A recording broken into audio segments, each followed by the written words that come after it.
സേതുവേട്ടാ, വലിയ തറവാട്ടുകാരാ. എന്ത് കാര്യം, സദ്യ പോരാ. കുഴപ്പമൊന്നുമില്ലല്ലോ. അത് നല്ല സദ്യ ഉണ്ണാത്തോണ്ട് തോന്നുന്ന. സാമ്പാറിലെല്ലാ കഷ്ണങ്ങളുണ്ടോ? കൂട്ടുകറിക്കാണെ പുകമണം, പായസത്തിനാണെ മധുരം പോരാ. അപ്പൊ അടുത്ത ആഴ്ച രാമകൃഷ്ണമുള്ള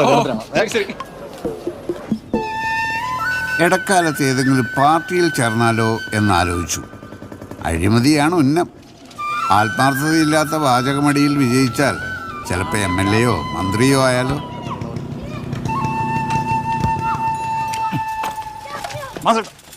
എന്താ പ്രകാശ? എനിക്ക് ജനങ്ങളെ സേവിക്കണം. ഞാൻ മാധവേട്ടൻ്റെ പാർട്ടിയിൽ ചേരാൻ തീരുമാനിച്ചു. നല്ല തീരുമാനം. പക്ഷേ ഒരു പണിയും ചെയ്യാതെ ജനങ്ങളെ സേവിക്കുന്ന പ്രവർത്തകരാ പാർട്ടിയിൽ കൂടുതലും. ഇവന്മാർക്ക് ചെലവിന് കൊടുക്കാൻ തന്നെ ഫണ്ട് തികയുന്നില്ല.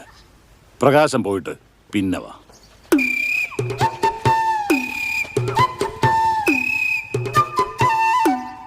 പ്രകാശൻ എന്ന പേര് പഴഞ്ചനായി